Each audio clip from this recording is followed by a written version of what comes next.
I've been doing workforce planning for, I don't know, 15 years. And what annoys me most is that people say they're interested in it. They do a little work, but they're literally gone after a year and a half or 2 years. You never hear from them again. So it's a job to them. I'll do it for a year or two. I'll get my personal brand built up because someone said do workforce planning, but they just drop it. And guess what? When they move on to recruiting or development, the program drops. If you think of it, it's like a legacy. You built a school, but it only lasted while you were running it, and it fell apart. And that would be my first gripe, is that there's no continuity. So someone asked me, like, do you know someone with 10 years experience in workforce planning? The answer is no. There's 3 people, and all the other ones are now in development or whatever field they're in. They don't stick with it. They're not truly devoted to it. It's I'll do this, but I won't stick with it.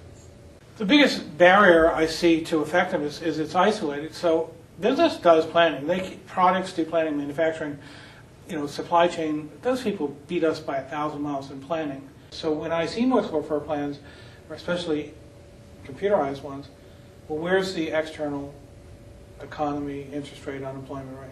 Where's your competitor? Well, no one in the business thinks about planning the future without saying, well, what's Allied, going to do? What's George going to do? What's Mary going to do?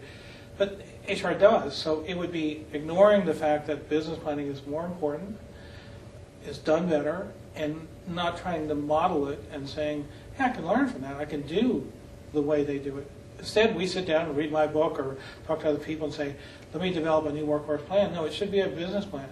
We need to be thinking of the future, and if someone in business doesn't have an answer for what are you going to do when the computer or the company copies it, you're fired on the spot. But in HR, we leave it out. And most of the models, 90% of the models I see, assume the competition is dead. It's not going to do anything.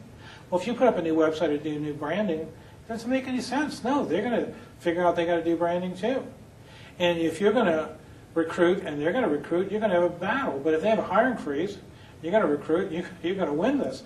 So external comparisons, additions, using the business model.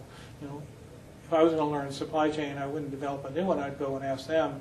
So business planning is done pretty well by strategic planning or business planning or product planning.